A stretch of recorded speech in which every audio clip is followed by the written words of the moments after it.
Is this the end of the line for one of the most storied, controversial, and winningest coaches in NHL history?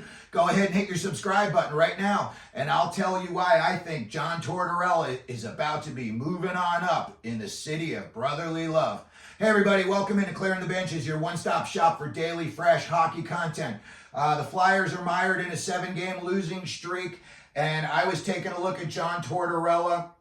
You know, he's 67 years old. He's the second oldest coach in the NHL right now behind Jacques Martin, who I believe is 71.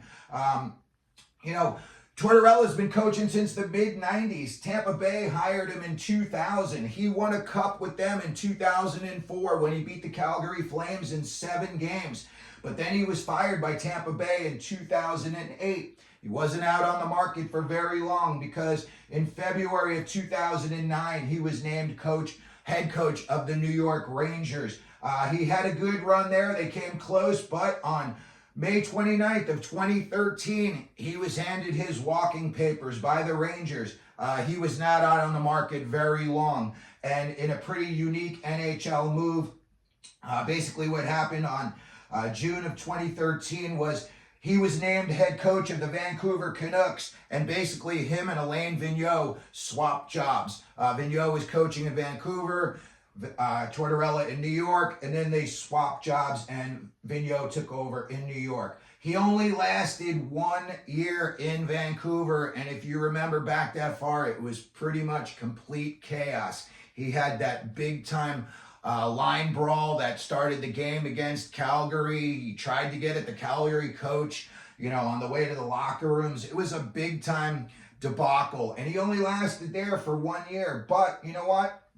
The guy's coaching resume is very impressive, and that's when in 2015, Columbus Blue Jackets said, come on over, you can coach our team. And he did a good job there. He was there until 2021. And then on June 17th of 2022, he was named the Philadelphia Flyers head coach. The reason that I say I think he's done is because, throughout his career, but it really especially came to light big time this year. He's having all types of media scrums. He's in arguments with the media. He had that one thing with the officials where he didn't want to leave the bench and he's cursing at everybody. Part of that I think is you're standing up for your team. And I think also part of that is desperation and you're just trying to get something to stick on the wall.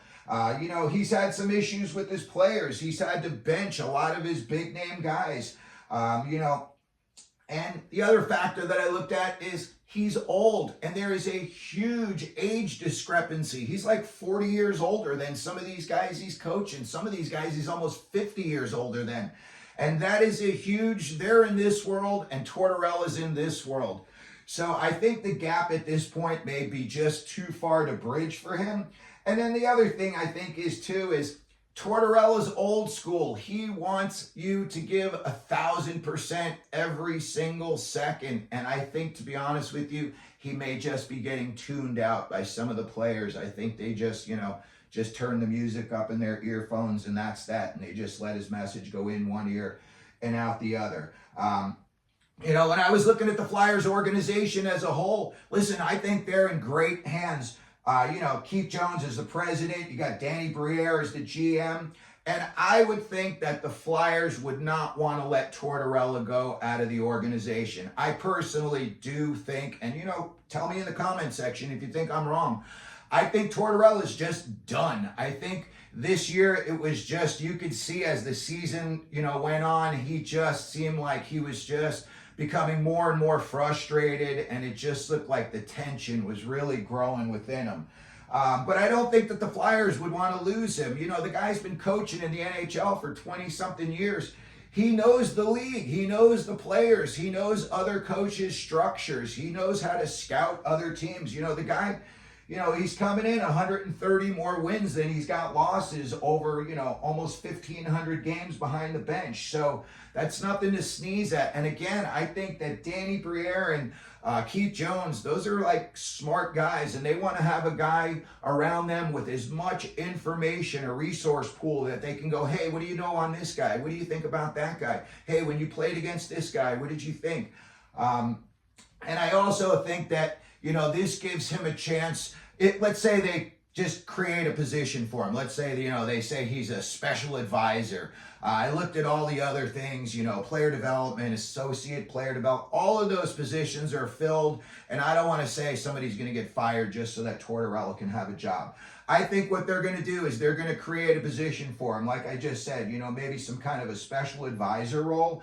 And I think it's just going to be, he works side by side with Briere and Jones, and he's just gonna, they're gonna bounce their opinions off him and see what he thinks. But I think as far as hockey knowledge goes, there's only a couple of guys around that know more about hockey than John Tortorella. Maybe he doesn't convey his message in the best way, but as far as what he's got going on upstairs, there's very, very few people that I think could match his knowledge level. And then when I was looking at the Flyers lineup, there's a lot of kids on there. And then I looked, and Couturier is one of the only guys that's really signed long-term. They've got him through 28, 29. I saw Tippett and Delorier. They were also, signed up for a couple of years. But then I looked at all the other forwards, and a lot of them were free agents. Some of them were walkaways. Some of them were RFAs. And then I also took a look at their defensive core, and and your goaltending. Really, that's where you build your winner out from. And with the Carter Hart situation, just pull the rug out from underneath them, and they had to throw Urson in there, and kid did a great job. But you look at him, and he's really, really young. And then when you look at the rest of their defensive core, Sanheim's the only guy who's probably shaven in that locker room. He's 28 years old. You got Jamie Drysdale's coming in at 21 years old. York is only 23 years old. So I think that Tortorella would want to be around to see these kids develop and, have his fingerprints on their development. But I really think as far as being behind the bench and just so much tension and the spotlight always being on you, I think John Tortorella is going to hang it up this year. Now, if he does not get a call from the Flyers saying, hey, do you want to come move on up? If he says, I'm done, I think that there is a big time possibility that the New Jersey Devils could be moving on from GM Tommy Fitzgerald this summer. I talked about it the other day, and I just think it's a real possibility. There's been some moves that he's made and hasn't made or waited to make that I think has kind of put his name on the GM hot seat.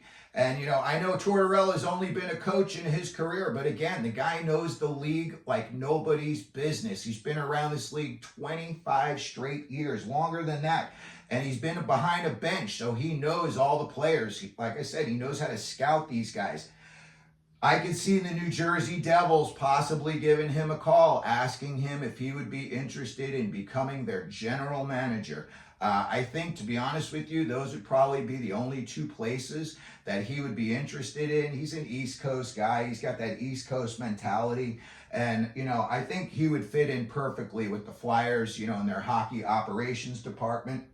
But I think also another option for him could be GM in the New Jersey Devils. So that's going to do it for our video today. If you could, please hit your subscribe button. Let me know in the comments section what you think. You think if Tortorella is going to re-up in Philly for another 10 years behind the bench, or he's going to, move up into the front office? Maybe he's going to go get a cottage somewhere in Saskatchewan and just chill out. But if you could, please hit the like button. Leave me your comments down in the comments section. And as we always do here at Clearing the Benches, let them know you're out there.